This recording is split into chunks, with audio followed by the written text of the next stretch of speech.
Hi, my dear boardroom people in the world. Sometimes also வழக்கமாக நான் சொல்வது போல தான் ஜென்சிக்கு துக்கைக்கு வாலிப பெண்கள் இளைஞர்கள் இந்த உலகத்தை தாங்கி பிடிக்க வேண்டியவர்கள், சரி செய்ய வேண்டியவர்கள், நிமிர்த்தி நிற்க வேண்டியவர்கள் என்ன செய்து கொண்டு இருக்கிறீர்கள்? ஆளுக்கு 5 ஃபோன் வச்சுருக்கீங்க. ஆனால் உங்களை சுற்றி நடக்கக்கூடிய உங்களுக்கு, உங்கள் சந்ததிகளுக்கு இழைக்கப்படுகின்ற உங்கள் கண்ணுக்கே நன்றாக தெரிகிறது. ஆமாம், உங்கள் கண்ணுக்கு. ஏன் உங்கள் கண்ணுக்கு? உங்கள் வீட்டில் நீங்கள் வளர்க்குறீங்களே நாய், பூனை, அதுங்களுக்கு கூட தெரியும் இந்த அரசியல் அமைப்பு, இந்த மந்திரிகள், அதிகாரிகள் செய்யக்கூடிய அட்டூழியங்கள், அராஜகங்கள், நீதிமன்றத்தில் நியாயமான தீர்ப்புகள் இல்லை, அப்பாவிகள் குற்றவாளிகள் ஆக்கப்படுகிறார்கள். குற்றவாளிகள் வருட கணக்கில், ஆமாம், தட் மீன்ஸ் 30 வருடங்களுக்கு முன்னாலேயே தீர்த்து வைக்க முடியாமல் இன்னமும் விசாரணையில் இருக்கக்கூடிய வழக்குகள், 20 வருடமாக விசாரணையில் இருக்கக்கூடிய வழக்குகள், 10 வருடமாக விசாரணையில் இருக்கக்கூடிய வழக்குகள், இப்படின்றது உள்ள. ஆமாம், எத்தனையோ 100 வழக்குகள் என் மீது இருக்கிறது, உன்னால் என்ன செய்ய முடியும் என்று சொல்கிறார்கள்.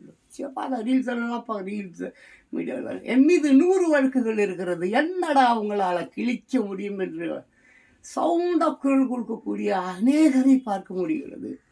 பட் இங்கே பார்த்தீங்கன்னாக்க, அன்பானவர்களே, மை டியர் போர்ட் பீப்புள்ஸ், சில்ட்ரன்ஸை மெயினாக ஜென்சிக்கு டுக்ககியர்ஸ், உங்களுக்காக தாத்தா இதோ இந்த செய்தி, பேப்பர் செய்தி தான், நேற்றைய செய்தி. தட் மீன்ஸ் 10ஆம் தேதி, இன்றைக்கி 11 இல்லை, நேற்று 10ஆம் தேதி ஆகஸ்ட் மாதம் 2026 தினத்தந்தி பேப்பரில் வந்த ஒரு செய்தி தான்.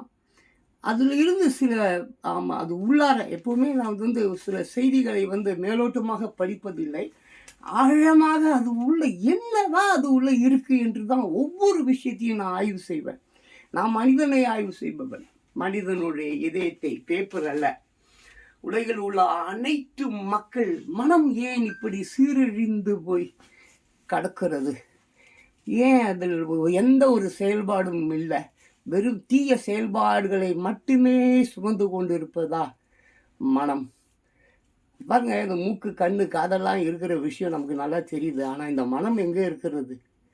அதற்கென்று ஒரு இடம் இல்லை. இப்போ என் மனம் அமெரிக்காவில் இருக்குது. எப்படியாவது அமெரிக்காவுக்கு சென்று விட வேண்டும், அதுதான் என் ஆசை.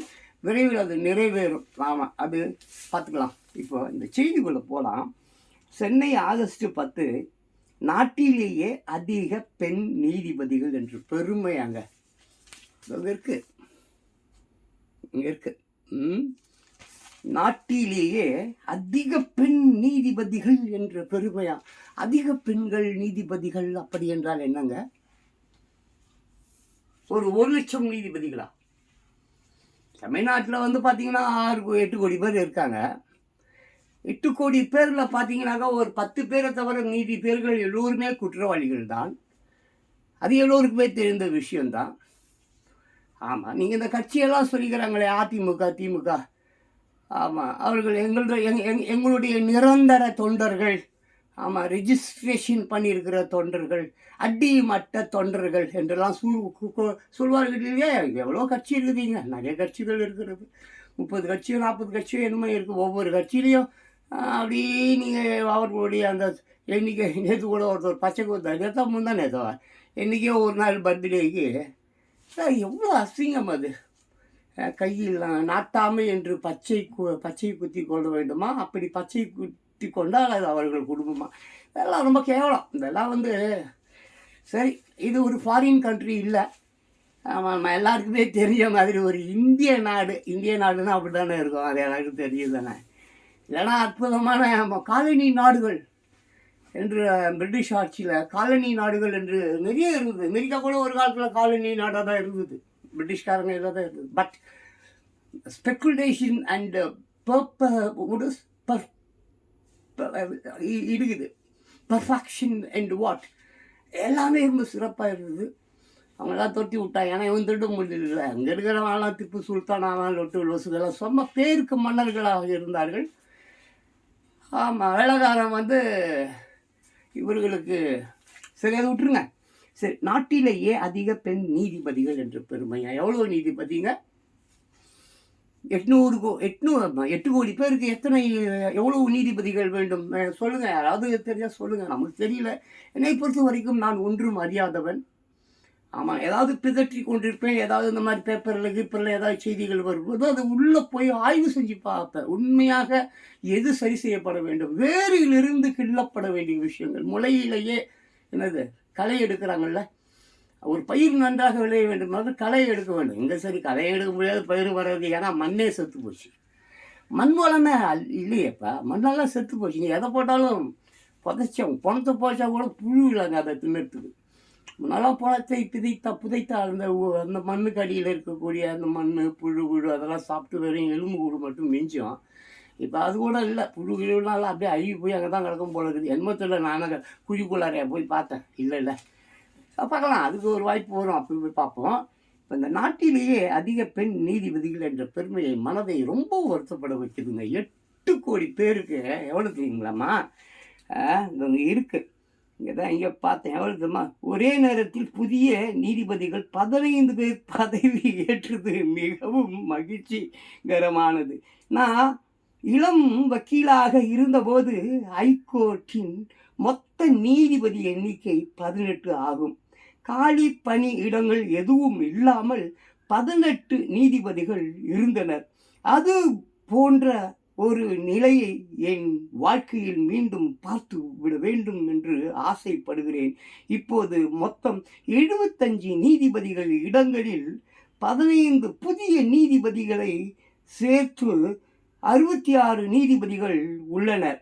மீதம் உள்ள 9 காலி இடங்களை விரைவில் நிரப்ப வேண்டும். அதுபோல நாட்டிலேயே அதிக பெண் நீதிபதிகளை கொண்ட ஹைகோர்ட் என்ற பெருமையை நம் சென்னை ஹைகோர்ட் மீண்டும் பெற்றுள்ளது.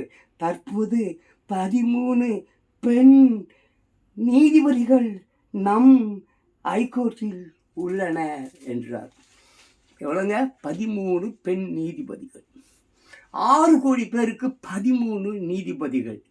30 வருடங்களாக, 20 வருடங்களாக, 10 வருடங்களாக முடித்து வைக்கப்படாத வழக்குகள். இதில் எத்தனை லட்சம் வழக்குகள் இருக்கிறது என்று தெரியுமா? எத்தனை லட்சம் வழக்குகள் இங்கே இருக்கிறது, அதையும் பார்த்து விடலாமா? மீண்டும் அங்கே நான் போவேன். நான் ஏற்கனவே எடுத்து வச்சுருக்கேன். ஏற்கனவே போயிட்டு கூகுளில் இதை நான் எடுத்து வச்சுருக்கேன். கொஞ்சம் கிட்டத்தில் பேசுகிறேன். ஏன்னா பாருங்க, சிதிஸ், ஆமாம், கூகுளில் போயிட்டு தான் எடுத்திருக்கேன். தமிழ்நாட்டில் உள்ள நீதிமன்றங்களில் முடித்து வைக்கப்படாமல் நிலுவையில் உள்ள மொத்த வழக்குகளின் எண்ணிக்கை சுமார் 23.6 லட்சம். ஹமச்? 23.6 லட்சம். 8 கோடி மக்கள். ஆமாம், 8 கோடி மக்கள். 8 கோடி மக்களில் ஒரு 10-20 பேர் நல்லவர்கள், வழக்குகளையே பார்த்துருக்க மாட்டார்கள். ஆமாம், போலீஸ் ஸ்டேஷன் வாசல் கூட மிதித்திருக்க மாட்டார்கள். கோர்ட்டு எப்படி இருக்கும் என்று கூட தெரியாதவர்களாக இருக்கலாம். அப்படி எடுத்து வச்சுக்கலாம். ஏன்னா நம்ம பார்க்குறது வெறும் தமிழ்நாடு தான், இந்தியா இல்லை. அவங்கள ஒரு கேள்வி கேட்க வேண்டும் என்று எனக்கு ரொம்ப நாளாக ஒரு ஆசை. இப்போது நம்ம பிரதம மந்திரி இருக்கிறார் இல்லைங்களா, அவருடைய ஆட்சி நன்றாக இருக்கிறது அப்படி இப்படின்னு இந்த எடப்பாடி அவ்வளோ பேர் நல்ல கதை போல ஒன்றா சேர போகிறாங்களாம். தீய சக்திகள் எல்லாம் ஒன்றாக கூட போகிறதாமா. அதுக்கு முன்னாடியே இவங்களை கூட்டின்னு போடும், அது வேறு விஷயம். இந்த தீய சக்திகள் எல்லாம் ஒன்றாக சேர வேண்டும். எல்நிலோ மொத்தமாக இவர்களை அள்ளி கொண்டு போக வேண்டும் என்று தான் மேலே இருக்கிறானே ஒரு நீதிபதி, அந்த நீதிபதியின் ஆணை, கட்டளை, அது அப்படி இருக்கட்டும். சரி, இதை பார்ப்போம் வாங்க. இங்கே என்ன பார்த்தா, தமிழ்நாட்டில் உள்ள நீதிமன்றங்களில் முடித்து வைக்கப்படாமல் நிலுவையில் உள்ள மொத்த வழக்குகளின் எண்ணிக்கை சுமார் 23 லட்சம் ஆகும். அப்புறம் பாருங்கள், தமிழக நீதிமன்றங்களில் 23.6 லட்சம் வழக்குகள். ஆமாம், சென்னை, தமிழ்நாடு, இந்தியா, உலக சென்னை நீதிமன்றங்களில் அந்த மாதிரி ஏகப்பட்டது இருக்குது. அப்புறம் தமிழ்நாட்டில் மட்டும் 17.6 லட்சம் வழக்குகள். அப்புறம் தமிழக நீதிமன்றங்களில் 23.6 லட்சம் வழக்குகள். அப்புறம் ஒரு வழக்கு நீதிமன்றத்தில் நாடு முழுவதும் பல்வேறு நீதிமன்றங்களில் 4.81 லட்சம் வழக்குகள். ஒட்டுமொத்த ஊழல் வழக்குகள் எத்தனை? அப்புறம் இந்திய கோர்ட்டுகளில் 5.64 கோடி வழக்குகள். அப்புறம் எத்தனை வழக்குகள் போட்டாலும் வெளியே வந்துடுவான். அப்புறம் 3 ஆண்டுகளுக்கு மேல் நிலுவை வழக்குகள். அப்புறம் இப்படியே இருக்குது, வாட்டு போயிட்டு இருக்கு, ஏகப்பட்டது போயிட்டு இருக்கு. இங்கு நான் என்ன கேட்கிறேன், உங்களை தான் கேட்கிறேன், சொல்லுங்க. இங்கே நான் உங்களிடம் எதிர்பார்க்கக்கூடிய ஒரு பதில், இந்த நாடு வளர்ச்சி இல்லாத ஒரு நாடு, வளர்ச்சி அடையாத ஒரு நாடு, ரைட்டுங்களா? அற்புதமான நாடுகள். இந்த ஃபெரோ தீவுகள் நீங்கள் கேள்விப்பட்டிருப்பீங்க. ஃபெரோ FORE ஃபெரோ தீவுகள் வெறும் 54,000 மக்கள் தான். ஃபெரோ தீவுகள் அது எங்கேன்னா, வாட் இஸ் இட், டென்மார்க் இருக்குல்ல, நார்வே, அங்கே ஒரே நேரத்தில் ஒரு 5 நிமிடங்களுக்கு உள்ளார அங்கே வந்து வானிலை மாறுபடும். ஒரு 2 நிமிஷம் பயங்கர வெயில் அடிக்கும், ஒரு 2 நிமிஷம் பயங்கர மழை பெய்யும், ஒரு 2 நிமிஷம் மறுபடியும் வந்து வானிலை சீராகிவிடும். ஒவ்வொரு 5 நிமிடங்களுக்கும் இப்படி 24 மணி நேரங்களில் சில நாட்கள் வந்து 14 மணி நேரம் சூரியன் இருக்கும், சில நாட்களில் சூரியனே இருக்காது, சில நாட்களில் இப்படி ஏகப்பட்ட வானிலை மாற்றங்கள் உள்ள ஒரு நாடு. குறைந்தபட்சம் ஒரு 1000 வருடங்களாக அந்த நாட்டு மக்கள் தன் மண், என் மண்ணை விட்டு நான் போக மாட்டேன் என்று இன்று தேதி வரையில் வாழ்ந்து கொண்டிருக்கிறார்கள். எவ்வளோ? 54,000 பேர் தான். மக்கள் தொகையே 54,000 பேர் தான். பாராளுமன்றம் இருக்கிறது, பல்கலைக்கழகம் இருக்குது, நிறைய இல்லை. 54,000 பேருக்கு எவ்வளோ தேவை, அவ்வளவுதான். போலீஸ் ஸ்டேஷன் இருக்குது, பாராளுமன்றம் இருக்குது, நீதிமன்றம் இருக்குது, எல்லாமே இருக்கிறது. இதில் ஒரு முக்கியமான விஷயம் என்னவென்றால், இந்த 54,000 பேர்கள் என்று சொன்னேன் இல்லையா, அந்த 54,000 பேருக்கும் 54,000 பேர் யார், என்ன விலாசம் என்ன, யார்கிட்ட கேட்டாலும் கரெக்டாக சொல்லுவோம். நீங்கள் என்கிட்ட வந்தீங்கன்னா என் பக்கத்து வீட்டுக்காரன் பேர் கூட எனக்கு தெரியாது, எய்த்து வீட்டுக்காரன் பேர் கூட எனக்கு தெரியாது, அந்த சைடில் அந்தாண்ட தெருவில் இருந்தால் எவன் பேரை கேட்டாலும் எனக்கு தெரியாது. பட் இப்போ நான் சொன்ன அந்த ஃபெரோ தீவு, அங்கே அந்த சிட்டி பேர், அந்த ஊர் பேர் நல்ல பேர். ஆமாம், ஃபுல்லாக கடலுக்கு நடுவில் ஒரு தீவு, கடல், பயங்கர கடல்.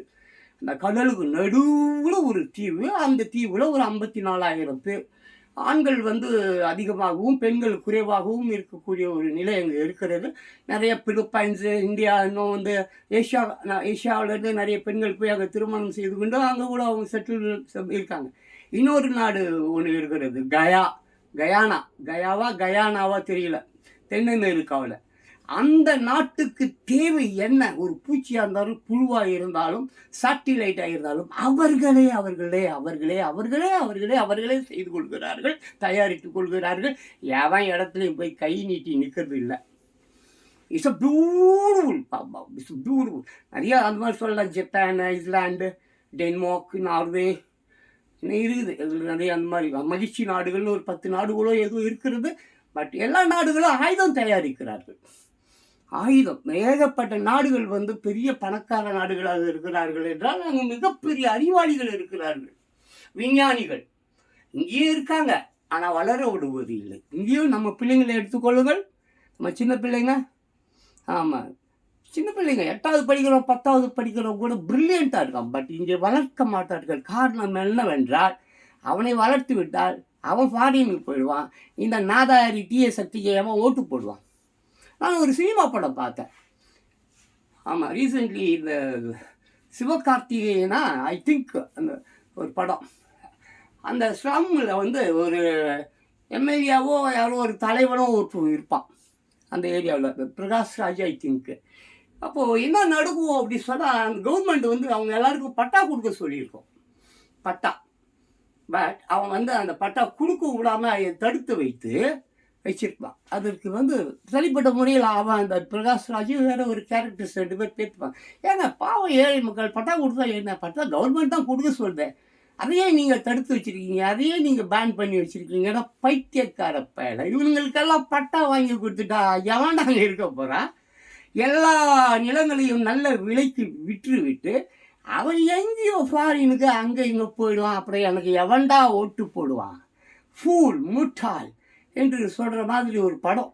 சரியா அந்த படம் பேர் எனக்கு தெரியல, அது விட்டுடுங்க. இங்கே அதே மாதிரி தான் எவ்வளோ நிலங்கள் என்ஆர்ஐஸ் இருக்காங்கல்ல. என்ஆர்ஐஸ் மேன் ஃபாரினில் போய் சம்பாரிச்சு எப்படியாவது தமிழ்நாட்டிலேயோ இந்தியாவிலேயோ ஒரு வீடு கட்டிடலாம் அப்படின்னு ஒட்டகை மேய்ச்சி, மாடு மேய்ச்சி, பன்னி மேய்ச்சி, கக்கூசு கழுவி கேட்டால் நான் ஃபாரினில் பெரிய இன்ஜினியர்னுவான். அதான் சொன்னான். அங்கே போய் பார்த்தீங்கன்னா தான் பெரிய கக்கூஸ் பண்ணி இருப்பான். அங்கேயே போயிருக்கு. அமெரிக்காவிலலாம் பார்த்தீங்கன்னா மிகப்பெரிய டாக்டர்ஸ், மிகப்பெரிய பதவியில் உள்ளவர்கள் கூட ஃப்ரீ டைமில், ஆமாம் ஃப்ரீ டைம் மீன்ஸ் வாட், அவர்கள் வேலை போக மீதமுள்ள டைம்களில் வந்து யாருக்காவது யார் வீட்லேயாவது போயிட்டு பாத்ரூம் கழுவணுமா போவாங்க. நிறைய வாட் இஸ் இட் இங்கே இருக்கே ஸ்விக்கி, இந்த மாதிரி டாக்ஸி ஓட்டுவாங்க, அது ஓட்டுவாங்க, இது ஓட்டுவாங்க, அதெல்லாம் செய்வாங்க. ஏன்னா அங்கே வந்து பணம், ஏகப்பட்ட பணம் தேவைப்படுது. ஒரு மெய்டு வச்சுக்கொள்ளணும்னு வச்சுக்கோ, அதெல்லாம் முடியாது. சம்பளத்தை மொத்தத்தையும் அவங்க கொடுக்கணும். ஏன்னா அமெரிக்க சட்டப்படி ஒரு மணி நேரம் வேலை செஞ்சால் $30 என்னமோ தர வேண்டும், ஒரு மணி நேரம். அது சட்டம். அங்கே ஏழைகளை வந்து அங்கே வதைக்க மாட்டார்கள். ஏழைகள் தான் அவர்களுடைய எல்லா விஷயம். அவங்க நாட்டு மக்கள் எப்பொழுதுமே வந்து அவன் வந்து கஷ்டப்பட்டுறக்கூடாது என்பதற்காக அந்த நாடு அப்படி, அதுதான் ஜனநாயக நாடு. இதெல்லாம் ஜனநாயக நாடு, இது ஜனநாயக நாடு. இது திருட்டு கொள்ளை போகக்கூடிய நாடு. எனக்கு என்னென்னா இந்த சின்ன பசங்க மேலே ரொம்ப கோவம். கேட்க வேண்டியவர்கள் கேட்டால்தானப்பா, கேளுங்கள் கொடுக்கப்படும், தட்டுங்கள் திறக்கப்படும் என்கிறார் ஜீசஸ். இவன் அவனும் கேட்கறதில்ல, எடுத்துக்கிறான். எவனும் நான் என்னடா அவங்ககிட்ட கேட்குறது? யாரா முதல்ல உனக்கு என்னடா தகுதி இருக்குது? நானே எடுத்துக்கிறேன்னு சொல்லிட்டு வெறும் பணத்தை, நகைகளை மட்டுமல்ல, ஒருவனது பொண்டாட்டியையும் எடுத்துக்கொண்டு போகிறான். அவன் பெற்ற பெண் பிள்ளையை கூட்டு கொண்டு போய் பாலியல் 7 பேர் 8 பேர் சேர்ந்து கெடுக்கிறான். இதை கேட்பதற்கு இங்கே நீதிமன்றங்கள் என்று எதுவுமே இல்லை. சட்டம் அதான் சொன்னாலப்பா, 30 வருடங்கள் 20 வருடங்கள் கொஞ்ச நேரத்துக்கு முன்னால் பார்த்துமே எவ்வளோ 23 லட்சம் சம்திங் இந்தியா முழுக்க உள்ள முடித்து வைக்க முடியாத வழக்குகள். இதெல்லாம் இப்படியே போனேன். ஏப்பா 1500 தமிழ்நாட்டில் வந்து மொத்தமே 1500 போலீஸார்களோ என்னமோ தான் இருக்கிறாங்களாம். 8 கோடி திருட்டு பசங்களுக்கு 1500 போலீஸ்காரர்கள் எப்படிப்பா பத்தோம்? அரசியல்வாதிகிட்ட வேலை செய்கிறவங்க அத்தனை பேரும் அவனுடைய பினாமி.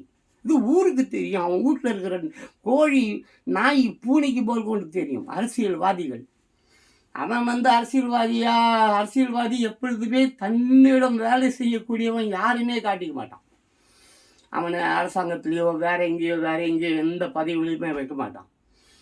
இந்த நிலங்கள் பதிவு செய்வதை நீங்கள் பார்த்துருப்பீர்கள். நான் வந்து 27 வருடம் ரியல் எஸ்டேட் பண்ணுவேன். ஆமாம், ரொம்ப அநியாயம் பண்ணுவானுங்க. இன்னும் திடீர்னு ஒரு ரேஷன் கார்டில் ஒரு பேரை சேர்ப்பானுங்க. ஆமாம், ரிஜிஸ்ட்ரேஷனுக்கு போகும்போது வரைக்கும் அந்த பேர் இருக்கும். ரிஜிஸ்ட்ரேஷன் முடிஞ்ச உடனே வெளியே வந்தோடனே ரேஷன் கார்டிலேருந்து அந்த பேர் எடுத்துடுவானுங்க. ரேஷன் கார்டில் அந்த குறிப்பிடும் பொழுது அது என் மாமனார், என் மச்சான், இல்லை என் பப்பாட்டியோடைய தங்கச்சின்னு எதையோ ஒரு பேரை போட்டு எல்லாருமே உடந்தாய். ஆமாம், ரிஜிஸ்ட்ரார் முதல்கொண்டு, போலீஸ் முதல்கொண்டு, உள்ளூரில் இருக்கிற ரவுடி பசங்க முதல்கொண்டு அத்தனை அதே அந்த ராம் போடுது என்னது ஏதோ ஒரு அந்த வேளச்சேரியில் இப்போ கூட ஸ்டே வாங்கி வச்சுருக்காங்களே. வேளச்சேரி என்பது ஒரு ஏரி தானுங்க அது. சரி விட்டுருங்க, உலகில் உள்ள எல்லா ஏரியையும் ஆட்டை போட்டுட்டாங்க. ரைட், நான் அதை பற்றி நான் குறிச்சொல்ல வரவில்லை.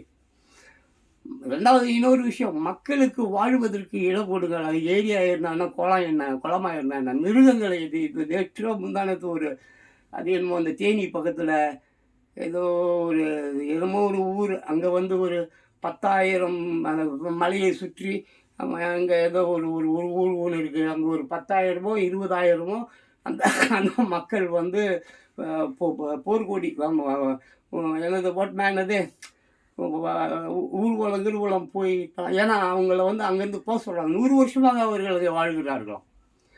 எல்லாம் வெளியில் போங்க, இதெல்லாம் மிருகங்கள் வாழ்கிற இடம் அப்படிமா. மிருகங்கள் வாழ்கிற இடம்னு இல்லையா அது. அங்கே ஏதோ ஈத்தேனோ ஏதோ கார்பரேட் கம்பெனி கட்டுறதுக்கு பிளான் பண்ணின்னு இருக்கிறாங்க. இந்த மிஸ்டர் மோடி இருக்கிறார் இல்லையா, பிரதமர் மிஸ்டர் மோடி, அவரிடம் ஒரு அற்புதமான ஒரு கேள்வியை நான் கேட்க ஆசைப்படுகிறேன். ஏன்னா தகவல் மையத்தில் கேட்டாலும் சொல்ல மாட்டான். கடைசியாக மிஸ்டர் மோடி அவர்களே, ஆமாம், இந்திய பிரதமர் அவர்களே, கடைசியாக லாஸ்ட்டாக எப்பொழுது சட்டம், ஏதாவது ஒரு சட்டம் சொல்லுவாங்கள்ல, இந்த அம்பேத்கர் ஏதோ பண்ணார். அம்பேத்கர் வந்து எனக்கு பிடிக்கும். ஆனால் அவருடைய ஜாதிக்காக அவர் போராடினார். கடைசியில் புத்த மதத்தில் சேர்ந்துட்டார். காரணம், அந்த அளவுக்கு அவர் வந்து சோதனை செய்யப்பட்டார், வேதனை அடைந்தார், துன்பப்பட்டார், பல புத்த மதத்தில் சேர்ந்து விட்டார். லண்டனில் இன்னைக்கும் அவருக்கு வந்து அருங்காட்சியகம் இருக்கிறது. தன்னுடைய அந்த இனத்தவர்களுக்காக, தலித் மக்களா, அவர்களுக்காக போராடி போராடி போராடி போராடி போராடி எவ்வளோ புஸ்தகங்கள் படித்திருப்பார் என்று எனக்கு தெரியவில்லை. பாப்பா அவருடைய புஸ்தகங்கள் என்று போனால் அது ஏதோ 10 20 வால்யூமா, 30 வால்யூமா, 50 வால்யூமா, 100, எந்த புத்தகத்தை அவருடைய புத்தகத்தை படிக்கினாலே எனக்கு தெரிஞ்சு 20-30 வருஷங்கள் ஆகிடும். அவர் எப்படி எழுதினார், எப்படி படித்தார். பட் ஏன் இந்த அப்படிப்பட்ட அந்த சட்டங்களில் ஏன் இவ்வளோ அழகாக ஓட்டைகளை வைத்து அவர் அந்த சட்டத்தை இயற்றினார்? அது வெள்ளைக்கார சட்டம், அது சும்மா அவர் பாலிஷ் போட்டார், அவ்வளோதான். ஆக்சுவலி வெள்ளைக்காரங்க சட்டம் தான் இன்னும் ஓடிட்டு இருக்கு. நான் கேட்ட கேள்வி என்னவென்றால், கடைசியாக லாஸ்ட்டாக புதுசாக ஏதாவது ஒரு சட்டம் போட்டிங்களா? புதுசாக அப்படி போட்டிருந்தா சொல்லுங்கள், எனக்கு தெரியல. நான் கூகுளில் போய் கேட்டேன், புதுசாக ஏதாவது சட்டம் போட்டிருக்காங்களா, ஏதாவது இல்லை மத்திய மாநில அரசு ரெண்டும் சேர்ந்து ஏதாவது புதுசாக ஏதாவது ஒரு சட்டம் போட்டிருக்காங்களா இந்த ஏழை மக்களுக்காக? இல்லை அந்த தீர்க்கப்படாத வழக்குகள், முடித்து வைக்கப்படாத வழக்குகள் 30 வருடங்களாக, 20 வருடங்களாக, 10 வருடங்களாக அப்படியே வந்து விசாரணையாகவே இருக்கே. அப்படிப்பட்ட வழக்குகளில் எத்தனை லட்சம் பேர் செத்து போயிட்டான். வழக்கு தொடரப்பட்டவர் நடந்து கால் தேய்ந்து உயிர் போய் அதில் வெற்றி அடைய முடியாமல் பாதிப்பு நிவாரணமாக எதுவுமே கிடைக்காமல் எத்தனை குடும்பம் அழிந்து போனது. இதையெல்லாம் வந்து அவர் வந்து தெரியாதா? அவர் வீட்டு நாய்க்கு தெரியுங்க. அவர் வளர்க்கக்கூடிய புறாக்கள், நாய்கள், பூனைகள் அதற்கே தெரியும். 13 என்னது ஹைகோர்ட்டு பெண்கள் நீதிபதியும் இதற்காக பெருமைப்பட வேண்டுமா? 13 நீதிபதிகள், வெறும் 13 நீதிபதிகள். மொத்தம் 75 நீதிபதிகளாம். அதில் வந்து ஏதோ வந்து குறைவு, அது அந்த இடங்கள் வந்து நிறைவு செய்யப்படவில்லை. அது எத்தனை ஆண்டுகளாக தெரியல, கூகுளில் போய் கேட்டால் வேணால் சொல்லும். அது இப்போ புதுசாக ஒரு 15 பெண் நீதிபதிகளை நியமித்திருக்கிறார்கள். ஆக மொத்தம் எவ்வளோ 18 நீதிபதிகளோ என்பதான் இருக்காங்க. நான் பார்த்தேன், அதை படிக்கிறேன். ஆமாம். ஸோ நான் எங்கே குறிப்பிடக்கூடிய ஒரே ஒரு விஷயம், 8 கோடி பேர் இந்த நாட்டில் இருக்கிறான். தமிழ்நாட்டில், இந்தியா பற்றி நான் பேசலை, மற்ற நாடுகளை பற்றி நான் பேசலை. வெறும் தமிழ்நாட்டில் நான் வாழ்ந்து கொண்டிருப்பதால் எனக்கு ஏற்கப்பட்ட துன்பங்கள் சட்டங்களால் இழைக்கப்படுவதால் நடக்க முடியல. நாறுது, ரோடு சரியில்லை, அதை விட்டுரு, எப்படியோ நடந்து வரும். பட் இது எனக்கு தெரிந்து எவ்வளவோ நண்பர்கள், என்னுடைய நண்பர்கள் இவ்வளோ பேர் அந்த கோர்ட்டு வாசலை மிதித்து செத்து போயிட்டார். கூட படமோட ஒன்று வந்தது, ஏதோ ஏதோ சம்திங், அந்த ஏதோ ஒரு படம், கருப்பு தான், அந்த சூர்யா நடித்த ஒரு படம். சரி, அன்பானவர்களே, பிரியமானவர்களே, நான் இங்கே சொல்வது என்னவென்றால், இந்த கட்சிக்காரங்க கூட்டத்தை எடுத்துகிட்டு இந்த திமுக கட்சிக்காரன் சொல்கிறான், நம்ம 2 கோடி பேர் மெம்பர்ஸ் இருக்கிறானோ. அவன் சொல்கிறான், அந்த அதிமுக கட்சிக்காரன் அவன் சொல்கிறான், எங்ககிட்டே ஒரு 2 கோடி பேர் மெம்பர்ஸ் இருக்கிறாங்க. அப்புறம் விஜய் சொல்லுவார், அப்புறம் நாம் தமிழர், இப்படி எல்லாம் சொல்லுவானுங்க. ஆக இந்த கட்சியில் இருக்கிறவர் யாராவது ஒருவர், அரசியலுக்கு வரக்கூடிய ஒருவர் என்ன தகுதியில் அவர் வருவார்? வக்கீலுக்கு படிச்சுட்டு வருவார், வக்கீலுக்கு படிச்சுட்டு வந்து தான் இருக்காங்க. டாக்டருக்கு படிச்சிருக்கிறார் அன்புமணி ராமதாஸ். அவரும் எதற்கு டாக்டருக்கு படித்து விட்டு கேவலமான, அற்பத்தனமான, இழிவான பணம் சம்பாதிக்கக்கூடிய மக்களை ஏய்த்து பிழைத்து அதில் வரும் வருமானத்தை ஈற்றுவதற்காக நீ நேரடியாகவே சாராயம் காசிட்டு பொண்ணுங்களை கூட்டி கொடுத்துட்டு எங்கேயாவது திருடிட்டு 10 பேரை கொண்டுட்டு வர வேண்டியது தானே. அரசியல் அதுதானப்பா. அரசியலுக்கு வர வேண்டும் என்றால் அதற்கு என்ன தகுதி வேண்டும்? கொலை செய்திருக்க வேண்டும், கொலை பண்ணியிருக்கலாம், என்னது கொள்ளையடித்திருக்க வேண்டும், பெண்களை கெடுத்திருக்க வேண்டும், ஆபாச வார்த்தைகள் பேச வேண்டும். சொல்லு. வட்டிக்கு பணம் கொடுக்கணும், அதிக வட்டிக்கு பணம் கொடுக்கணும், ஊழல் பண்ணணும், லஞ்சம் வாங்கணும். உங்கள் கீழே ஒருத்தவன் ஒரு மந்திரியா இல்லை ஒரு சாதாரண கவுன்சிலர் அவங்க இல்லை ஒரு 500 பேர் வேலை பார்க்கணும் அல்ல கைங்க. அவங்களுக்கு தினம் ஏதோ 200 300 500 இல்லை குடி பிரியாணி இதை வாங்கி கொடுக்கணும். இதுதானா ஒரு அரசியல்வாதி ஆகிறதுக்கு உண்டான ஒரு தகுதி? அவனை போயிட்டு ஃபாரினில் போயிட்டு ஆக்ஸ்போர்டு யூனிவர்சிட்டியில் படிச்சுட்டு வரணுமா? அப்படியே இருக்குது, கோர்ஸ் இருக்குது. அரசியல் படிக்க வேண்டுமே என்றால் அது கூட அந்த ஃபெலிக்ஸ்னு ஒருத்தர் படிச்சுட்டு வந்தார். ஃபெலிக்ஸ் அண்ணாமலை கூட போனார்னு நினைக்கிறேன். அண்ணாமலையும் அவர் கூட ஏதோ லண்டனுக்கோ எங்கேயோ போயிட்டு ஒரு 3 months அரசியல் அந்த பொலிட்டிக்ஸினும் அது ஒரு கோர்ஸ் இருக்குது, அதுக்கு படிச்சுட்டு வந்தாங்க போல இருக்குது. சரி விடு. ஸோ இங்கே எத்தனை பேர் பாலிட்டிக்ஸுக்கு அந்த கோர்ஸ் போய் படிச்சுட்டு வந்து நீங்கள் பாலிட்டிக்ஸில் இருக்க? ஏன்னா அசிங்கம் பிடிச்ச அந்த திருட்டு பையன், சாராயம் வைக்கிறவன், கள்ளக்கடத்தல் பண்ணுறவன், போதைப் பொருளை கடத்துறவன்.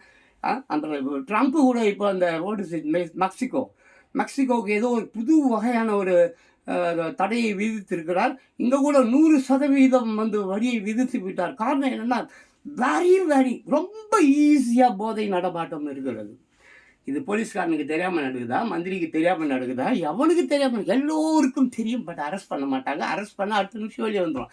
இப்போ கூட ஏதோ இந்த திமுககாரர்கள் ஏதோ ரதீஷா ஏதோ சம் மற்ற ஏதோ சம் திரு பசங்க கூட வாழறதுனால பாருங்க வாழ்க்கை போனால் இப்போ எல்லாத்தையும் சக்தியும் ஒன்றா சேர்தான்.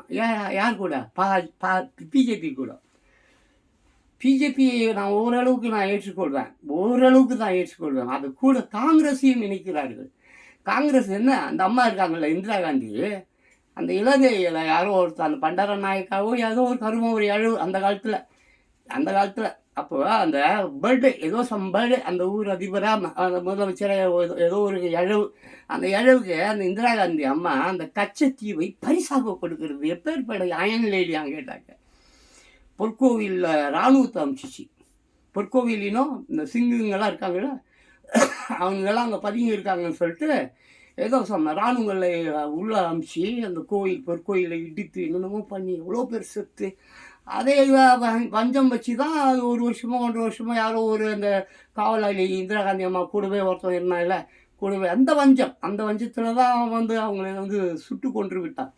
இதே போல் தான் அந்த காந்தி ஏகப்பட்ட பேர் சிலவுள் நம்ம சரித்திரத்தை நான் எப்போவுமே சொல்லுவேன். அது ஒரு சாக்கடை, ரத்த சாக்கடை. எப்போவுமே மன்னர்கள் ஆமாம் அப்படின்னு சொன்னாக்க ஏழைகள் வேலைக்கு போகணும், வரி கட்டணும். இவன் குடிச்சிட்டு கூத்தியாக கூட அந்த படத்தில் இருப்பான். 50 பொண்டாட்டி வச்சுப்பான், 600 பொண்டாட்டியும் வச்சுப்பான். இதுதான், வேற ஒன்றும் அங்கே புது மாதிரியான விஷயங்கள் ஒன்றும் இல்லை. ஆமாம் ஏழைகள், ஆமாம் எத்தனை கோட்டையை காட்டினான் நம்ம தாஜ்மஹால், ஷாஜகான் அவன் பேர் அம்புள்ள அவருக்கு இப்போ என்ன செஞ்சான்? தூங்கி போய் உள்ளே வச்சு காதல் சின்னம்மா அதுக்கு அருமையாக 22 வருஷங்கள் அதை கட்டினார்களாம். 22 வருஷம் கட்டினார்கள் பார்த்தீங்களா? வேலை செய்யான கொளுத்தாளு இழுத்தாளு சித்தாளு பெரியாளு மேசி கீசி அவன் எல்லாரும் கட்டுவாரையும் வெட்டிட்டான். அவனே அரசன் நான் நிறைய பேர் இருக்கிறான். முகல்ஸ் இருக்கானுங்க, இந்த தைமூர் செங்கிஸ்கான் அந்த வரிசையில் ஏகப்பட்ட பேர் இருக்கிறானுங்க. ஹுமாயூன் அப்புறம் அப்படியே பாபர். Akbar is good. அக்பரை பற்றி நம்ம வந்து is a good man. Aurangzeb கூட அதான் சார் விடு. அதுக்கப்புறம் இதுக்கு நம்மகிட்ட தான் நீ அம்புகளை வந்து நம்ம ஏறப்படுங்க போறியா பிடிக்கிட்டு போகிறது. But I don't care about that. எனக்கு உண்மை மட்டும்தான் பிடிக்கும்.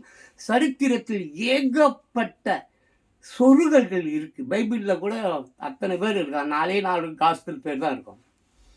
4 காஸ்பல் பேர் தான் வச்சுருக்கேன். நம்ம 12 பேர் இல்லை, 12 பேர் பேசுகிறேன். நான் ஜான் பாஸ்கோ இருக்கேன், என் கூட ஒரு 10 பேர் இருக்கான். 10 பேர் கூடயும் 24 மணி நேரம் நான் ஒரே நேரமும் அவன் கூடவே இருக்க முடியுமா என்ன? கக்குசு கூட நான் போகும்போது ஜானு ஜோசப்பு கீசப்பு அவங்க அண்ணன் யார்? ஜீசஸுடைய அண்ணன் ஒரு பேருன்னா யோவான்ஸ்னா நம்ம யோவான்ஸ் ஜான் த பேப்டிஸ்ட். நானும் ஜான் தான். ஆமாம், ஜான் த பேப்டிஸ்ட். ஜீசஸ்க்கு ஞானஸ்நானம் கொடுத்தது யார்? அவங்க அண்ணன் தான் யோவான். அதான் யோவான் தி பேப்டிஸ்ட், ஜான் தி பேப்டிசம் கொடுத்தாருல, அவரை அப்படி பண்ணானுங்க. கூட்டின்னு போய் வச்சு ஏதோ கழுத்தெடுத்தானுங்களோ கையெடுத்தானுங்களோ ஏதோ ஒன்று பண்ணி விட்டானுங்க. சரி அதை விட்டுரு. அந்த கான்ஸ்டன்டைன் அந்த அம்மா, அவங்க கான்ஸ்டன்டைன் அம்மா கூட போய் எங்கேயோ போய் அந்த அப்படியா உண்மையாகுமா அப்படின்னு சொல்லி ஜெருசலேம் நான் போய் அங்கே போய் ஏதோ எவனோ ஒருவன் எங்கேயோ கீழே கடந்த ஒரு சிலுவையை எடுத்து கொடுத்துட்டுக்கிறான். இதில் தான் இயேசுநாதர் அறையப்பட்டாருன்னு. அதை எடுத்துன்னு போய் அந்த அம்மா துண்டு துண்டாக சின்ன சின்ன சிலுவைகளாக செய்து அதை ஒவ்வொரு அந்த அம்மா அப்பா எல்லாம் வந்து பிரிஞ்சு போச்சு இல்லையா, ரொம்ப நாசமாக போச்சு. அப்போ தனித்தனி மன்னர்கள், ஒவ்வொரு மன்னர்களுக்கும் அந்த சிலுவையை அம்சி எல்லாம் எல்லோரையும் கிறிஸ்துவ மதத்தில் சேர்க்க சொன்னார்கள். கிறிஸ்துவ மதத்தில் எவனும் சேரவில்லை என்றால் அவனை கொண்டுட்டாங்க. அப்படி தான் யூதர்கள்லாம் கொலை பண்ணுறான். சரி விட்ரு, நம்ம அந்த மாதிரி விஷயத்துக்கெல்லாம் போக வேண்டாம். சரி, இறுதியாக நான் நிறைய இப்போ 30 நிமிஷம் ஆயிடுச்சு. சரி, நான் எடுத்துக்கொண்ட டைட்டில் என்னவென்றால், ஆமாம், நாட்டிலேயே அதிக பெண் நீதிபதிகள் என்ற பெருமையா? இது பெருமை அல்ல, சிறுமை. ஆமாம், 8 கோடி பேர் இருக்கக்கூடிய 8 கோடி பேரில் ஒரு 10-20 நல்லவர்கள் மட்டுமே தான் இருக்காங்க. அவர்களுக்கு கோர்ட்டும் வேண்டாம், கல்வித்துறையும் வேண்டாம், எதுவும் வேண்டாம். அவர்களால் மட்டுமே ஏதோ கொஞ்சம் மழை பெய்யுது. இந்த அயோக்கியர்களால் இப்போ நடந்து கொண்டிருக்கிறது அழிநிடும். இந்த திருட்டு பசங்களாக தான் மொத்த பேர் 8 கோடி பேரில் சரிப்பா ஒரு 100 கோடி பேரை நம்ம நல்லவர்கள் என்று விட்டு விடுவோம். மீதி 7 கோடி பேரும் திருட்டு பசங்க. போய் டிஎன்ஏ டெஸ்ட்டு பண்ணுங்க, ஆணாகட்டும் பெண்ணாகட்டும், பிறந்ததுலேருந்து இல்லை பிறக்க போகும்ல, அதெல்லாம் ஆராய்ச்சிகள் எவ்வளோ விஞ்ஞானம் இன்னும் ஏஐ இருக்குது, ஏஐ குவாண்டம் இருக்குது. நான் இங்கே உட்காந்து இப்போ என்ன வார்த்தை பேசுகிறோடோ இது முதல்ல ஒன்று கண்டுபிடிக்க முடியும். பட் இவர்கள் கண்டுபிடிக்க மாட்டார்கள். ஸ்பீச் போய் பேசுகிறானா உண்மை பேசுகிறானா, மிஷின் இருக்குது, எல்லாவற்றிற்கும் மிஷின் இருக்குது, எல்லாவற்றிற்கும் ஏகப்பட்ட கண்டுபிடிப்பு இருக்குது. ஆனால் இந்த போலீஸ் ஸ்டேஷன்லேயோ இங்கேயோ எந்த ஒரு மிஷினையும் வாங்கி வைக்கல. மிஷின் வாங்குறான்னு சொல்லுவான், அப்படிப்பட்ட மிஷினையும் வாங்காமல் அந்த பணத்தை ஆட்டை போட்டு போயிடுவான். ஏப்பா, டிரான்ஸ்ஃபார்மர் ஊழல் எவ்வளோ பெரிய ஊழல்! என் வீட்டாண்ட ரொம்ப தொலைவு போகாதப்பா, என் வீட்டாண்ட ஒரு டிரான்ஸ்ஃபார்மர் இருக்குது. 22 வருஷமாவோ 20 வருஷமாவோ அதே டிரான்ஸ்ஃபார்மர் தான். ஆனால் புதுசாக டிரான்ஸ்ஃபார்மர் வாங்கிறது தான் ஏகப்பட்ட செய்திகள் காலங்காலமாக நானும் படிச்சிருக்கேன். அந்த டிரான்ஸ்ஃபார்மர் மாதத்தில் 2 தடவை வெடிக்கும், 2 டைம்ஸ் வெடிக்கும். ஒரு மணி நேரம் ஏதோ வயரை எத்துன்னு ஒரு 4 பேர் வருவானுங்க, ஏணி எத்துக்கின்னு வந்துட்டு சரிப்பட்டு விட்டு போயிடுவான். கரெக்டாக ஒரு 15 நாள் பொறுத்து மறுபடியும் வெடிக்கும். 15 நாள் பொறுத்து வெடிக்கிற மாதிரி ஏதாவது திட்டங்கள் வைத்திருக்கிறார்களா இவர்கள்? எல்லாமும் அப்படி தான். இவங்க கொடுக்குற இலவச பொருட்கள் கூட அப்படி தான். சரி, அதை விட்டுரு, மனசு வலிக்குது. ஆனால் இதெல்லாம் யார் சரி செய்யணும்? யார் இதையெல்லாம் கேட்க வேண்டும்? வாலிப பசங்க, வாலிபர்கள் கேட்கணும். ஏன்னா அவங்க வம்சம் தானே நாளைக்கு வாழப்போகுது, நானாக வாழ போகிறேன். அவங்க வம்சம் தானே நாளைக்கு குடிக்கிறதுக்கு தண்ணி இல்லைனாக்கா, ஐயோ குடி தண்ணி இல்லைன்னு கதறப்போகுது. அதை மொத்தம் உறிஞ்சிட்டான். 300 அடிக்கு தண்ணி இல்லையா, நிலம் அப்படி உறிந்து விட்டார்கள். அப்பார்ட்மெண்ட்ஸ், அது லொட்டு பஸ்ஸுக்கு. அதான் இந்த ஏஐக்கெலாம் வந்து ஒரு சின்ன கோடு அமைப்பதற்கு 1 கிளாஸ் வாட்டர் செலவாகுமா. அப்படி பார்க்க போனால் இங்கே எல்லாவற்றிற்குமே தண்ணீர் செலவு தான் ஆகும். ஆமாப்பா, ஒரு டீ குடிக்கணும்னா அதில் தண்ணி கலந்தால் தானே டீ குடிக்க முடியும். ஒரு டீ குடிக்கிறியோ, ப்ரூ காப்பியோ, அது என்ன இலவோ, சைக்கிள் தயாரிக்கிறியோ, இல்லை மோட்டர் சைக்கிள் தயாரிக்கிறியோ, இல்லை கார் தயாரிக்கிறியோ, இல்லை கப்பல் தயாரிக்கிறியோ, இல்லை ஃப்ளைட்டு தயாரிக்கிறியோ, இல்லை சேட்டிலைட் தயாரிக்கிறியோ, எதுக்கும் எல்லாவற்றிற்கும் தண்ணீர் தானே தேவை. அப்போ நீர் மேலாண்மையை சரி செய்யாமல் இருக்கிற எல்லா பூமியில் இருந்த தண்ணியெல்லாம் உருகி தின்னுட்டு நாளைக்கு உன் குழந்தைக்கு குடிக்கிறதுக்கு தண்ணிக்கு நீ எங்கே போவ? நீ தானே கேட்கணும். நீ தானே வாலிப பையா, நீ தானே கேட்கணும். வாலிப பெண்ணை நீ தானே கேட்கணும். ஐயோ குழந்தையாச்சு, அது சரி, நீ காதல் பண்ணி கல்யாணம் பண்ணவ. எல்லாம் ஏதோ பொருத்தமே இல்லாத 10 பொருத்தமும் சரியாக இருக்குன்னு ஒரு ஜோசியக்கார பையன், திருட்டு பையன், அவன் சொல்லி கல்யாணம் கட்டி கொடுத்துருப்பான். ஃபஸ்ட் நைட்லேயே 2 பேரும் எங்கேயோ ஓட்டிருப்பீங்க. சரி, அதை நான் குற்றமாக சொல்லவில்லை. செக்ஸ் ரொம்ப முக்கியம். ஒரு மனிதனுக்கு செக்ஸ் மட்டும்தான் சரியான ஒரு பயிற்சி அண்டு சரியான ஒரு பசி அண்டு சரியான ஒரு உணவு. அதனால் செக்ஸ் உணவு என்பது மிக மிக முக்கியம். அது முறைப்படி அது ஸ்கூலில் காலேஜுகள்லேயே சொல்லி தரப்பட வேண்டும். அது இங்கே சரியாக இல்லை. பட் இருந்தாலும் 4 வயசு பையெல்லாம் நீ பார்க்குறான், அப்படி அருவி மாதிரி போட்டுது கூகுள் குரோமில் போனான். ஆமாம், இந்த போகிறோம், நான் எடுத்து காட்டுவேன். ஆமாம், வெறும் ஒரு ஹாய் மட்டும் போடுவான். ஃபேஸ்புக்கில் போய் பாரு, வரிசையாக ஒரு லட்சக்கணக்கில். ஆமாம், உள்ளே போய் பார்த்தா ஒரு ஃபோட்டோ வச்சுருக்க மாட்டேன், ஒரு ரீல்ஸு கூட இருக்காது. ஹாய் போட்டிங்கன்னா முடிஞ்சது உன் கதை. வாட்ஸ்அப்பில் வாங்குவான். அதுக்கப்புறம் இங்கே எங்கே மாட்டு வண்டி ஓட்டி இல்லைன்னா இங்கே ட்ரெயினில் சம்சா விற்று சேர்த்து வச்சுருக்கிற அந்த 1000மோ 2000மோ 3000மோ 5000மோ காலி. அப்படி தான் இருக்கிறது இன்றைய நிலை, இன்றைய நாடு. நான் என்ன இங்கே கூறுகிறேன் என்றால், குற்றங்கள் முடித்து வைக்கப்படாத குற்றங்கள் 30,000 சாரி 30 வருடமாக, 20 வருடமாக, 10 வருடமாக இப்படிப்பட்ட வழக்குகள் இப்படியே நிலுவையில் இருந்தால் நீ எப்படி வந்து இந்த இந்த செய்தியை வந்து நீங்கள் சொல்லுவீங்க? சொல்லுங்க பார்க்கலாம். என்னவா நாட்டிலேயே அதிக பெண் நீதிபதிகள் என்று பெருமையாமா எப்படி இதை வந்து உங்களால் சொல்ல முடியுது? பேப்பர்காரன் போட்டானோ எவன் போட்டானோ எவன் டைலாகோ இங்கே 50 வருஷத்துக்கு முன்னால் உள்ள டைலாகெல்லாம் அரைச்சி பேசிகிட்டு இருக்கிறவங்க அந்த. ஸோ இந்த அரசியல் அமைப்பு மிக மிக தவறு. இதெல்லாம் மாற்றி அமைக்க வேண்டும். மாற்றி அமைப்பார்களா? அது கேள்விக்குறி. அதை விட்டுடுவோம். மத்திய அரசாங்கம், இந்த மாநில அரசாங்கம் புதிய சட்டங்களை உருவாக்க வேண்டும். ஆமாம், நான் முசல்மான்ஸ் அந்த நான் அந்த அரபு நாடுகளில் பார்த்துருக்கிறேன். தினம் வந்து குற்றங்கள் எப்படியெல்லாம் எந்த போக்கில் போகுது, எந்த நடையில் போகுது, எந்த வேகத்தில் எந்த ஸ்பீடில் போகுதோ அந்த அளவுக்கு அந்த ஸ்பீடில் வந்து என்ன பண்ணுவாங்கன்னா சட்டங்களை ஏற்றிக்கொண்டே இருப்பார்களாம். காலையில் ஒரு சட்டம், மத்தியானம் ஒரு சட்டம், ராத்திரி ஒரு சட்டம். ஏனென்றால் குற்றங்களை கட்டுக்குள் வைக்க வேண்டும் என்பதற்காக. இங்கு குற்றங்கள் செய்பவர்கள் யார்?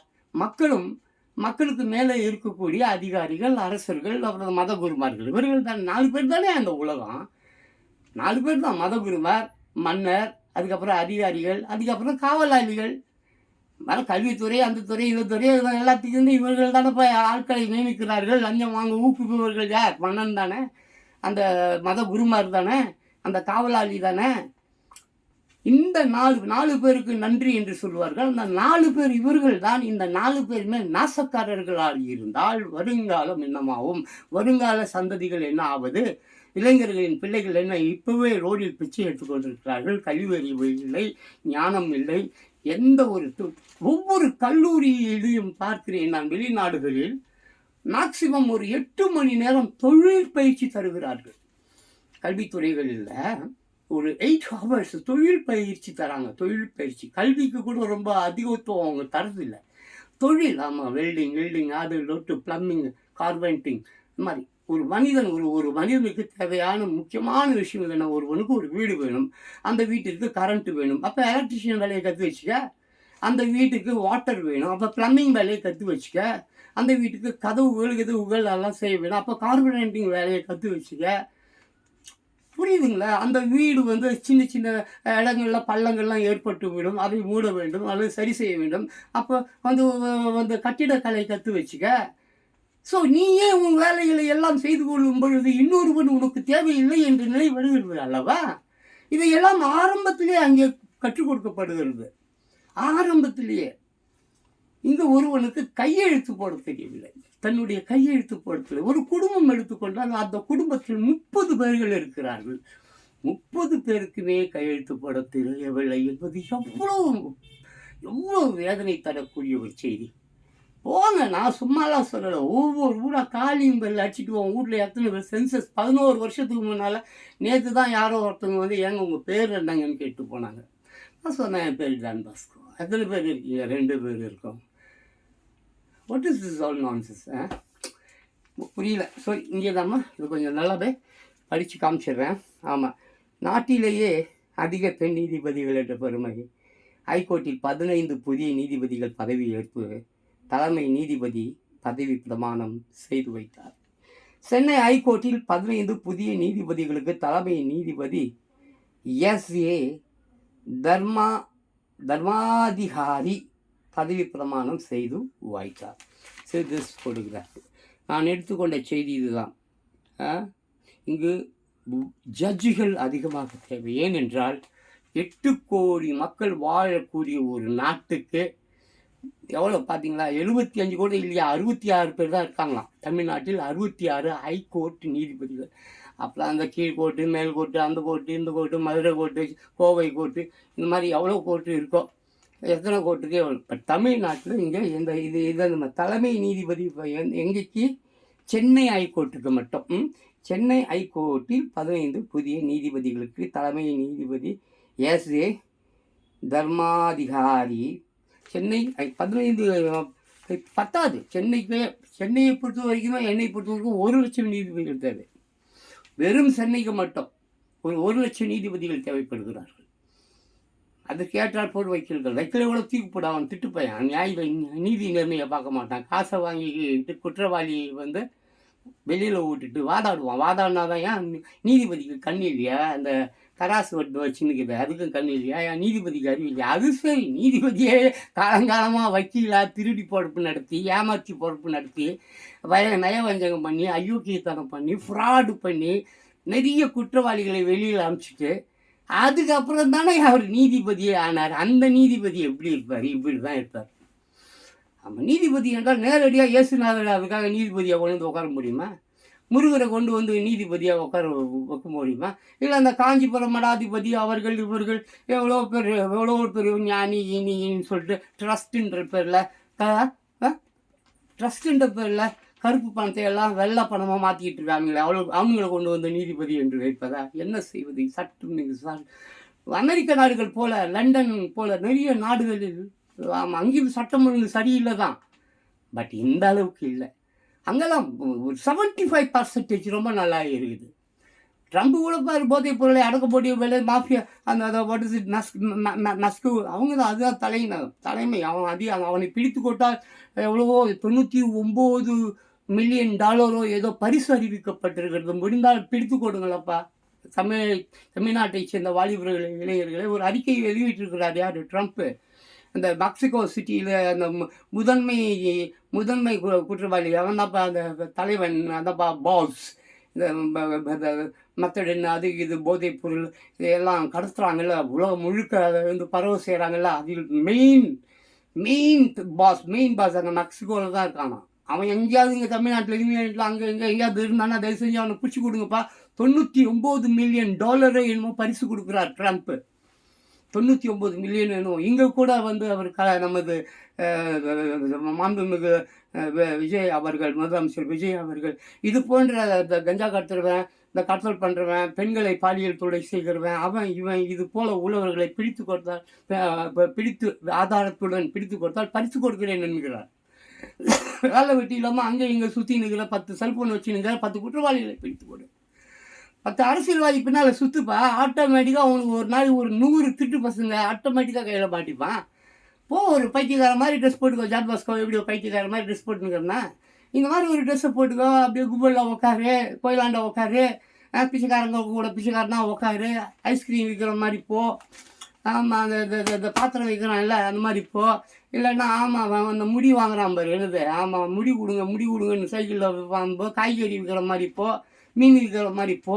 ஒரு அரசியல்வாதியை வட்டம் விடு. ஒரு 10 நாள் சுற்றி அவன் எங்கே புறப்படுறான், ஏன் புறப்பட்டான், எங்கெங்கெல்லாம் போனான், எவ்வளோ கூடலாம் போனான், வழக்கங்கள் என்ன, பேங்க்கில் எவ்வளோ அக்கௌண்ட் வச்சுன்னுக்குறான். பேங்க்கு நினச்சா சொல்லிடலாம்ப்பா. பேங்க், ஒவ்வொரு பேங்க்கும், சென்னை மாநகரத்தில் உள்ள பேங்க், உலகில் உள்ள பேங்க்குகள், ஒவ்வொரு பேங்க்கும் நினைத்தால் யாரெல்லாம் இந்த உலகில் குற்றவாளிகளோ, திருட்டு பசங்களோ, அயோக்கிய பசங்களோ அவங்க பேங்க்கில் இன்வெஸ்ட் பண்ணியிருப்பான், அவர்களை பிடித்து கொடுக்க முடியும். பேங்க் செய்யுமா? செய்யாது. இப்பொழுது நான் பேசிக்கொண்டிருக்கிறேனே, இதெல்லாம் அப்படியே சரியாயிடும், ரொம்ப சீராயிடும், நாளைக்கே எல்லாம் சரியாயிடும் என்பதற்காக நான் பேசிக்கொண்டிருக்கிறேன். இல்லை, என் பிள்ளைகள், சின்ன பிள்ளைங்க, வாலிப பசங்க, இளைஞர்கள் என்றாவது ஒரு நாள் கேள்வி கேட்க ஆரம்பிப்பார்கள். அவர்கள் கேள்வி கேட்க மறுக்கிறார்கள். ஏனென்றால் அவர்களிடம் கேள்விகள் இல்லை. அவர்களிடம் இருப்பதெல்லாம் கஞ்சா கொடுக்கணும், தண்ணி கொடுக்கணும், பொண்ணுக்கிட்ட கடலை போடணும் இல்லையா? டீம் லீடர் என்ற பேரில் ஏழை மக்களை ஏமாற்றுவதற்கு சிம் கார்டு. காலையில் இட்லி ஆர்டர் பண்ணவா, ஒரு இட்லி சுமியா சுகோட்டாவா ஏதோ ஒரு ஆர்டர் பண்ணால் என் பாரு கரெக்டாக போய் 115 ரூபா வாங்கினான். கடைசியில் பார்த்தா எங்கள் பக்கத்தில் 4வது கடையில் போயிட்டு அவங்க போய் வாங்கினா 4 இட்லி 60 ரூபா தான். அதே இட்லியை எடுத்துகிட்டு கொடுத்துட்டு 115 ரூபா. இப்படி இருக்கிறது. எவ்வளோ ஆன்லைன் தொல்லைகள், எவ்வளோ ஆன்லைன் ஸ்கேம், எவ்வளோ குற்றங்கள், எவ்வளோ பேர் சாவறாங்க ஆன்லைனில் கேம் விளையாட்டு. தினம் செத்து போகிறான். தினம் ஆன்லைன் ஸ்கேம். எவ்வளோ பெண்கள், எவ்வளோ ஆண்களை ஏமாற்றுகிறார்கள். நேற்று கூட ஏதோ ஒரு பேப்பரில் ஒன்று படித்தேன், ஒரு விஷயம் ஒன்று. லக்னோவில் ஒரு பொண்ணு ஆமாம், செம்மையா அந்த ஃபோனில் பேசி கீசி ஆம்பளைகளில் சபலம் உள்ள ஆம்பளைங்க இருக்காங்களே, இந்த மாதிரி பசங்க எல்லாரையும் கவர் பண்ணி பேசி வர வச்சு 6 கோடி ரூபா மேலே வந்து அது சம்பாரிச்சிட்டு அந்த 6 கோடி ரூபா பணத்து மேலே படுத்துக்கின்னு ஒரு கன் அங்கே வச்சு போஸ் கொடுத்து அந்த வீடியோவோட இதில் நெட்டில் இணையதளத்தில். ஸோ இதெல்லாம் ரொம்ப அசிங்கம். மைடியர் போர்டுவுட் பீப்புள்ஸ், இளைஞர்களை, வாலிப பெண்களை, ஜென்சிக்கு டூகேக்கு திருந்துங்கள், கேள்விகள் கேளுங்கள், உன்னையை நீ அறிவாய். சரி வா, நேற்றிலிருந்து கற்றுக்கொள்ள நான் வழக்கமாக சொல்வேன். பழைய இதெல்லாமே விட்டுடு. இந்த மாதிரி நான் பேசிக்கொண்டிருக்கிறதெல்லாம் பழைய விஷயம். எத்தனை வருடங்களுக்கு முன்னால் புதிய சட்டம் வந்தது என்று தெரியவில்லை. ஆனால் தினம் தினம் இங்கு 10 வகையான சட்டங்கள் தேவைப்படுகிறது. தினம் இன்னைக்கு 10 சட்டம் போட்டியா, அந்த 10 சட்டத்தையும் அவன் மீறுவான். நாளைக்கு மறுபடியும் ஒரு புது 10 சட்டத்தை போடு, அதையும் அவன் மீறுவான். ஏன்னா போலீஸை விட அக்கிஸ்ட் ரொம்ப புத்திசாலி. ஸோ இதை வந்து அரசாங்கம், என்ன அரசாங்கம் இது? உளவாளிகளே இல்லாத ஒரு கேவலமான ஒரு அரசாங்கம். உளவாளிகளே இல்லை. there's no spies man. உலகத்துலலாம் இப்போ சிஐஏ அது இது FBI அது எவ்வளோ கிடக்குது. ஒவ்வொரு நாட்டுக்கும் ஒரு ஒரு உளவுத்துறை இருக்கும் இல்லையா? சீனாவுக்கு அந்த மாதிரி எவ்வளோ. இங்கே ஆனால் ரா என்று ஒன்று இருக்கிறது. அது ராவா எப்படி சரக்கு அடிக்கலாம் என்பதை மட்டும் சொல்லிக் கொடுக்கிறது. ராவா குடிக்கலாம் எப்படி, ரா RAW ரா உழவு. அதன் பெயர் என்னவென்றால் ரா. சரக்கு எப்படி அடிக்கலாம்னு சொல்லி கொடுப்பான் போல். எவ்வளவு குற்றங்கள். கண்ணுக்கு தெரிந்து ஈ எறும்பு கொசுவுக்கு கூட அது தெரிகிறது, ஒரு நீதிபதிக்கு தெரியாத. நான் எதுக்கு அப்புறம் நீதிபதிகள், எதற்கு கோர்ட் வேண்டாம், நீதிபதிகள் வேண்டாம், வக்கீல்கள் வேண்டாம். இவர்கள் எதற்கு அரசாங்கம் வீணாக பணத்தை செலவு செய்ய வேண்டும்? இவர்கள் லஞ்சம் வாங்குவதற்காகவா? குற்றவாளிகளை வெளியில விட்டு அப்பாவிகளை தூக்கி உள்ளே ஜெயிலில் போடுவதற்காக இந்த அரசாங்கம் பணம் தருகிறது. அப்படி என்றால் இது அரசாங்கம் அல்லப்பா, இது யமலோகம். அரசாங்கம் அல்ல, இது யமலோகம், நரகம். இந்த நரகம் எப்படி நகரமாக மாறும்?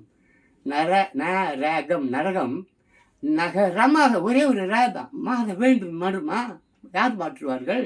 கிழப்பையனா? இளைஞர்கள், வாலிப பெண்கள், ஜென்சிக்கு கிட்ஸ். இப்படித்தான் ஒவ்வொரு கடந்த காலங்களில் எல்லாம் எத்தனையோ ஆண்டுகளுக்கு முன்பாக சரி, இளைஞர்கள் மட்டும்தான் எல்லாவற்றையும் சரி செய்திருக்கிறார்கள். இளைஞர்கள், வாலிப பெண்கள் மட்டுமே எல்லாவற்றையும் சரி செய்திருக்கிறார்கள். ஏனென்றால் அவர்கள் குடும்பம் தான் கொத்தா அடிமைதனம் பட்டு காலமாக செத்திருக்கிறது. சரித்திரங்கள் பூரா இதுதான். ஆமாம், அடிமையாக ஆக்கி ஒவ்வொரு பாக்ஸிங் பண்ணுவார். அவர் பேர் என்னது? முகமது அலி. அவர் கூட ஒரு அடிமை தான். அந்த அடிமையிலிருந்து வெளிவந்தது பிறகு அவர் பேர்லேயே ஏதோ ஒன்று இருக்கும், அடிமை அப்படி சொல்லிட்டு இருக்கு. அதாவது யார் முதலாளியோ அந்த முதலாளிகிட்ட அடிமையாக இருந்ததுனால அவங்க பேரில் லாஸ்ட்டில் அந்த பேர் வரும், அந்த அந்த முதலாளியுடைய பேர் இருக்கும். அதை வந்து ஒரு சண்டையில் கூட அவர் சேம் ஐ நேம் போட்டு அந்த ஃபைட்டில் கூட அவர் பண்ணுவார். ஏதோ ஒரு ஃபைட் சரியாக சொல்ல தெரியல எனக்கு. ஃபைட்டில் அவன் சொல்லுவாய், நீ ஒரு அடிமைன்னுவான். திருப்பி அவர் அது ஸ்டேஜ் ஃபைட்டு, சாதாரணமாக நியாயமாக நடக்க வேண்டிய ஃபைட். இவன் அப்படி சொன்னதுனால அவனை திருப்பி என் பேர் சொல்லிட்டான். திருப்பி என்னது அடிமைன்னு திருப்பி சொல்லிட்டான். திருப்பி சேம் ஐ நேம் புட்டு அடிச்சு மூஞ்சி கீஞ்செலாம் கீச்சு விட்டுருவார். ஆமாம், யார் முகமது அலி அதாவது அவங்க ஆஃப்ரிக்கன், பட் ஆனால் முஸ்லீம் மதத்தில் மாறிட்டார்.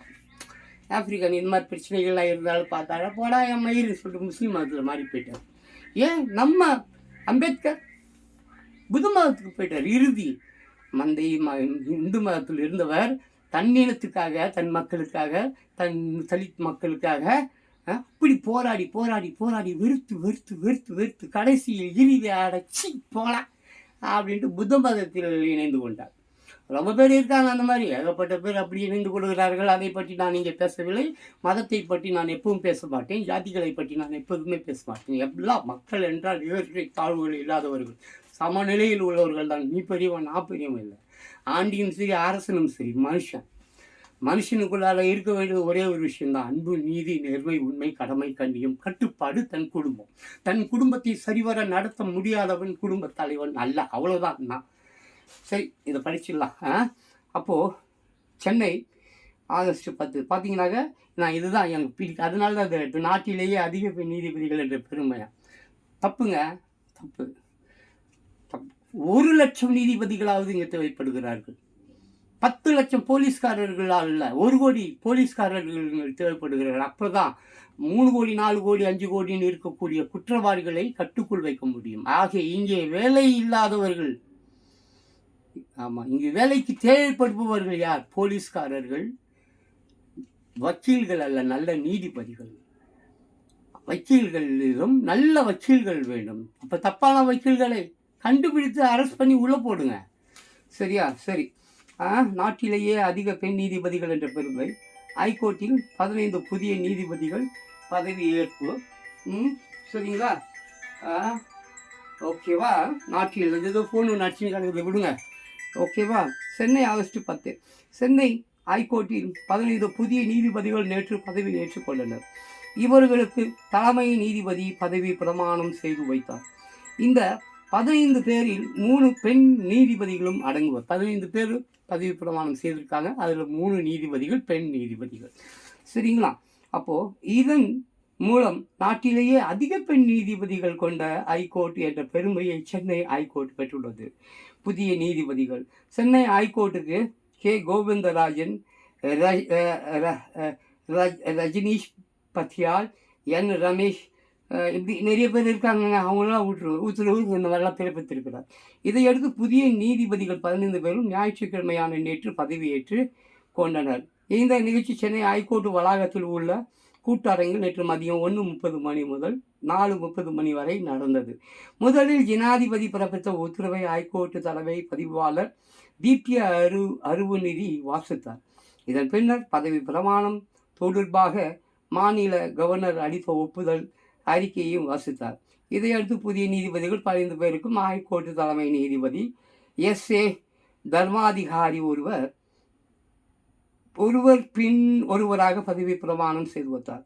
அதிக பெண் நீதிபதிகள். இவர்கள் பதவியேற்ற பின்னர் அட்வொகேட் ஜெனரல் விஜய் நாராயணன் புதிய நீதிபதிகளை வரவேற்றும் அப்படி போகுதுங்க. ஆமாம். ஸோ இங்கே முக்கியமான விஷயம் என்னன்னு பார்த்தீங்கன்னாக்க, ஆமாம் அதில் ஒருத்தர் அதெல்லாம் சொல்கிறாரு அவர்.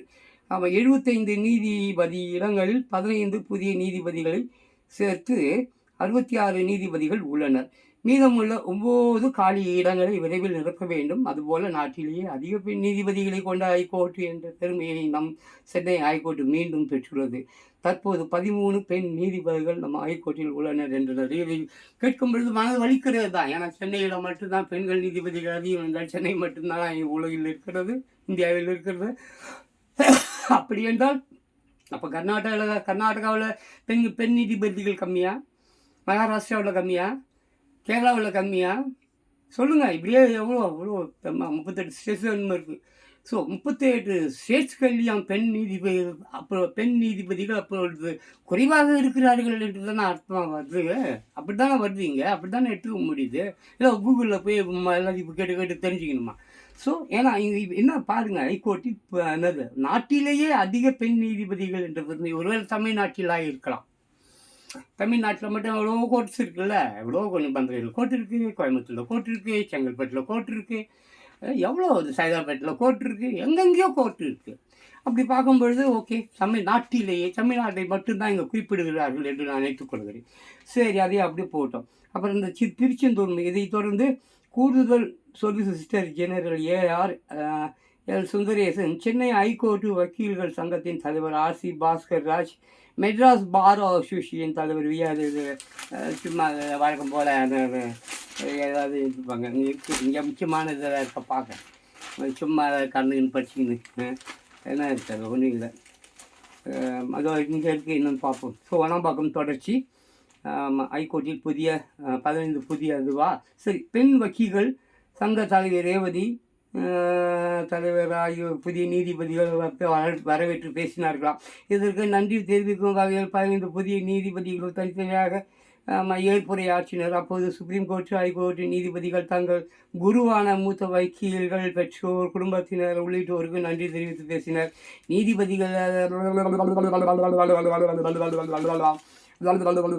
முதல் பட்டதாரி அப்பா, ஐயோ பட்டதாரியெல்லாம் கூட இருக்கிறாங்க போல இருக்குங்க. ஏங்க பட்டதாரியெல்லாம் இருக்கிறாங்கங்க. அப்புறம் நீதிபதி என் முருகன் பேசும்போது உங்கள் குடும்பத்தில், என் குடும்பத்தில் மட்டுமல்ல எங்கள் கிராமத்திலேயே நான் தான் முதல் பட்டதாரி. நான் வக்கீலுக்கு படிக்கும்போது நீதிபதிக்கு படிப்பதாக ஊரெல்லாம் என் தாயார் கூறுவார். கள்ளம் கபடம் இல்லாத அவரது கூற்று இப்போது உண்மையாகி உள்ளது என்றால் நல்லா இருக்கு கேட்குறதுக்கு. பட் கிராமப்புறங்களில் இன்று மக்கள் மிகவும் மிகவும் மிகவும் கொடுமையான செயல்களை செய்யக்கூடியவர்களாக மாறிப்போனார்கள். கிராமமாகட்டும் நகரமாகட்டும், இங்கு மக்களுக்கு தேவையானது ஒரே ஒரு விஷயம்தான்: நீதி, நேர்மை, உண்மை, கடமை, கண்ணியம், உழைப்பு. அந்த உழைப்பு என்ற ஒரே ஒரு விஷயம் நாட்டில் எங்குமே இல்லை. இங்கே இருப்பதை எல்லாம் அயோக்கியர்கள், அரசுகள், கட்சிகள், அதிகாரிகள், பினாமிகள், மந்திரிகள். பற்றாக்குறைக்கு இப்பொழுது நீதிபதிகளும் இல்லை என்ற நிலை வந்துவிட்டது. நீதி கிடைக்கவில்லை என்றால் மேலே போவான், மேலே போ, கீழே வா, மேலே இருக்கிறவன் பார்த்துப்பான், கீழே இருக்கிறவன் பார்த்துப்பான். எவனும் உன்னை பார்த்து கொள்ள மாட்டான், உன்னை நீதான் பார்த்து கொள்ள வேண்டும். இளைஞனே, வாலிப பெண்ணே, உன் கைகளில் இந்த உலகம் இருக்கிறது. உன் கைகளில் இந்த உலகம் இருக்கிறது. இந்த உலகத்தை சுமக்கக்கூடிய ஒரே ஒரு இனம், அது மாணவர் இனம், இளைஞர் இனம். ஜெசிக்கு தூக்கி உங்களுடைய வேலை. உங்கள் கைகளில் கிடக்கும் மது பாட்டலை தூக்கி வீசி எறி. உன் கைகளில் இருக்கும் அந்த கஞ்சா புகை, அதை தூக்கி வீசி எறி. கடலை போடாதே. காதல் எல்லாம் வேணாம். நல்ல உயர்வான மனிதனாக நீ வந்து விடு. மண்ணெல்லாம் பார்த்தியா அந்த காலத்தில் 600-700 பொண்டாட்டிலாம் வச்சுருந்தான். தானாகவே வருவாள் உண்பினால். நீ நல்ல தகுதி உள்ளவன் என்றால், நீ கிழப்பயலாருடன் சரி, உன்னிடம் திறமை இருக்கிறது என்றால் கண்டிப்பாக வருவாள். எந்த ஒரு பெண்ணும் செக்ஸுக்காக வாழ்வது இல்லை. எந்த ஒரு பெண்ணும் அன்புக்காக வாழ்பவள்.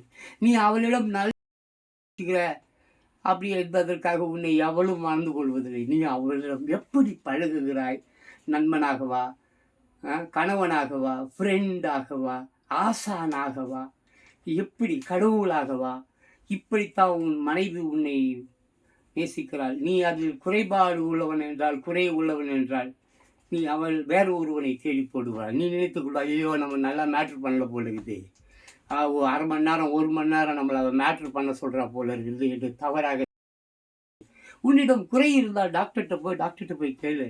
எனக்கு இந்த மாதிரி முடியல, என்னாச்சு, என் ஹெல்த்தில் ஏதாவது ப்ராப்ளம் இருக்கா? இந்த செக்ஸ் படம், பான் படம்லாம் பார்ப்பாங்க. அதெல்லாம் ஷூட்டிங். 1 மாதம் 2 மாதம். ஆமாம், நீ அப்போ நாங்கள் நிறைய பார்த்துருக்கேன். நிறைய பான் ஃபிலிம்லாம் நான் பார்த்துருக்கேன். அவனுக்கு பெரிய உத்தம புத்திரன் நான் இல்லை. அதெல்லாம் ஷூட்டிங். 15 நாள் 20 நாள் 1 மாதம் அதை ஷூட் பண்ணி எடிட் பண்ணி அவன் பாட்டு ஒரு 50 நிமிஷம் செய்கிற மாதிரி உனக்கு காட்டுவான். நீ அதை பார்த்துட்டு உன் பொண்டாட்டிட்டு போய் செஞ்சு பார்க்கலான்னு பார்ப்பேன். இது பைத்தியக்காரத்தனம். ஷூட்டிங். சினிமா எப்படி பொய்யோ அதே மாதிரி தான் நீ பார்க்கக்கூடிய பான் வீடியோக்கள் அத்தனையும் போய். 2 நிமிடம் 3 நிமிடங்களுக்கு மேல் ஒரு ஆணால் ஒரு பெண்ணிடம் உறவு வைத்துக் கொள்ள முடியாது. அப்படி அவன் உறவு வைத்து கொண்டான், அது மிருகத்தனம். வயாகரா மயாகரா எல்லாம் சாப்பிட்டு ஹார்ட் அட்டாக் செத்துடுவேன். பார்த்துக்க. உன் மனைவி உன்னை எப்படி விரும்புகிறாள் என்றால், நீ மேட்ரு பண்ணுவதில் அல்ல, நீ அவளுக்கு ஊட்டி விடும். அவளுக்கு சோறு ஊட்டி விடக்கூடிய ஒரு தாயாய் தான் முன்னைப்பார். நல்ல கணவனாக, நான் சொன்ன மாதிரி மாணவனாக, ஆசிரியனாக, கடவுளா அப்படி தான் பார்க்குறா. செக்ஸுக்காக ஒருவள் உன்னை நேசிக்கிறாள் என்று நீ நம்பினால், இந்த பான் வீடியோக்கள் அவன் ஃப்ரெண்டு சொல்கிறான், இவன் சொல்கிறான், அதெல்லாம் ஒரு பொண்ணுக்கிட்ட போய் வேணா சொல்லுவான், அவன் சொல்லுவான். ஆனால் ஆம்பளை சொல்வதற்கு வெட்கப்படுவான். வெட்கப்படாத, கூச்சப்படாத. உலகில் முக்கியமான ஒரு விஷயம் செக்ஸ், ரிலாக்ஸேஷன். உன் மனதில் இருக்கக்கூடிய அழுக்க இம்மீடியட்லி 2 minutes கிளியர் பண்ணி உன்னை சரியான ஒரு மனிதனாக உன்னை மாற்றும். அதற்காக நான் செக்ஸை பற்றி பேசுகிறேன். செக்ஸ் வச்சுக்கோ, கள்ளக்காதல் வச்சுக்கோ, கல்யாணம் கட்டிக்கோ, லவ் பண்ணுன்னு நான் சொல்ல வரல. உண்மையான லவ் என்றால், உண்மையான செக்ஸ் என்றால், அது வெறும் 2 நிமிடங்களில் மட்டுமே முடிவடைந்துவிடும். ஆனால் முழுமையான செக்ஸ் என்பது ஒரு நாள் பூரா நீ செலுத்த அன்பில், ஆதரவில், கட்டிப்பிடிப்பில், பேசுவதில், பாடுவதில், ஆடுவதில், அதை தான் உன் மனைவி விரும்புவாள். சரி, ஓகே, நான் பேச வேண்டிய விஷயத்தை விட்டுவிட்டு எங்கேயோ போய் கொண்டிருக்கிறேன். இங்கே 8 கோடி பேர் இருக்கிறாங்க. ஆமாம், போலீஸ்காரங்க ரொம்ப கம்மி, ஆனால் குற்றவாளிகள் அதிகம். குற்றவாளிகள் 4 கோடி பேர் மேலே இருக்கான். இது எல்லாருக்கும் தெரியும். சட்டம் கிட்டம் அது இது, சினிமாக்காரன், கார்பெண்டர், டிவியில் பெஞ்ச், பேப்பர் காலங்காத்தால், ஆமாம் காலங்காத்தால், ஐயோ இந்திரா காந்தி செத்துட்டாங்களாமேனுவான். அந்தமா பாவம் எப்படியோ எல்லாம் 84 இறந்து விட்டார்கள் நினைக்கிறேன். சரியா தெரியல, 84 ஐ திங்க். அவன் இன்னைக்கு தான் காலையில் தான், ஓ ஒரு விஷயம் தெரியுமா, இந்திரா காந்தி செத்துட்டாங்களாம் அப்படின்வான். சரிடா, ஓகேடா, போயிட்டு வரடான்னு போயிடணும். நீ அங்கேயே உட்காந்துன்னு வச்சுக்கேன், சாவடிச்சு போட்டுருவான். யாராவது உன்னை இழிவுச்சொல் சொல்கிறானா, அவனை விட்டு பார்த்துக்கொண்டே அப்படியே பார்த்துக்கிட்டே வந்துடுறான். எதிர்த்து பேசினா அடிச்சுவான். ஆமாம், அதனால் உத்து பாரு, அவன் மூஞ்ச பார்த்து சிரிச்சிங்க இரு. மூஞ்ச பார்த்து கோபப்படுறானா, அவன் மூஞ்ச பார்த்து சிரிச்சிங்க இரு. அதுவே மிகப்பெரிய ஆயுதம். அவன் தன்னை தானே அவனே, என்னடா அவன் கோபமே இல்லாத பொட்டப்பயலாக இருக்கான், எச்சப்பைய சொல்லி அவனையே நினைத்து கொண்டு நேற்று ராத்திரி தூக்கம் இல்லாமல் அதுவே எங்கேயா போய் தூக்கு போட்டுட்டு செத்துடும், விட்டுடு. அந்த மாதிரி. அன்பானவர்களே, உலகில் உள்ள மாபெரும் சிந்தனையாக இருக்குது. என் அற்புதமான என் செல்ல பிள்ளைகளே, வாலிபர்களே, இளைஞர்களே, ஜென்சிக்கு தூக்கு கிசிக்கு உங்கள் உலகம். இந்த உலகத்தை நீங்கள் மட்டும்தான், உங்கள் கையில் மட்டும்தான் வைத்துக்கொள்ள முடியும். வேறு எவராலும் இதை சரி செய்ய முடியாது. வாருங்கள், அது அரசியலாகட்டும் அல்லது இந்த உலகை தூக்கி நிமிர்த்துவதாகட்டும், எதற்காகட்டும், இது உங்கள் உலகம். நீ குடும்பத் தலைவன், உன் மனைவி, உன் குழந்தைகள், உன் பேர குழந்தைகள் நாசமாவதை தடுத்து நிறுத்து. நேற்றிலிருந்து கற்றுக்கொள், இன்றைக்காக வாழ், நாளை மீது வெறும் நம்பிக்கை வை. கேள்விகள் கேட்டுக்கொண்டே இரு. உன்னை யார் என்று நீ அறிந்து கொள். ஏன், எதற்கு, எப்படி, எங்கே கேட்டுக்கொண்டே இரு. கேள்விகள், ஏன் என்ற கேள்வி இங்கு கேட்கவில்லை என்றால் நீ அடிமை என்பதை மறந்து விடாது. ஏன் என்ற கேள்வி இங்கு கேட்காமல் வாழ்க்கை இல்லை. நான் என்ற எண்ணம் வாழவே விடாது. கேள்விகள் கேட்டுக்கொண்டே இரு. உன் அடிமை தானத்திலிருந்து விடியலுக்கு ஆகஸ்ட் வருது, விடுதலை தினம் என்று சொல்வார்கள். Independence day. இந்த இண்டிபெண்டன்ஸ் டே, வருகிற இண்டிபெண்டன்ஸ் டே, இன்னைக்கு தேதி என்ன, 11. இன்னும் 4 நாட்கள் இருக்கிறது. இந்த 4 நாட்களுக்கு பிறகு உண்மையான ஒரு விடுதலை தினம் வரப்போகிறது. இதுவரை நாம் பார்த்ததெல்லாம் உண்மையான விடுதலை அல்ல. இரவினில் பெற்றோம், இருட்டிலேயே வாழ்கிறோம் என்று சொல்வார்கள். இந்த வருகிற இந்த 26ஆம் ஆண்டு வருகிற ஆகஸ்ட் 15, அதற்கு அப்புறம் நிகழப் போகக்கூடிய அத்தனை விஷயங்களையும் எழுதி வைத்துக்கொள். அது உன்னிடமிருந்து தான் மாறப்போகிறது. நீதான் மாற்றப் போகிறாய். இது உன்னால் மட்டும்தான் முடியும். இது இளைஞர்களிடம் நான் எதிர்பார்க்கக்கூடியதாய் இருக்கிறது. நீங்கள் செய்வீர்கள் என்ற நம்பிக்கையில் இந்த வீடியோவை நான் முடித்துக் கொள்கிறேன். Good bye.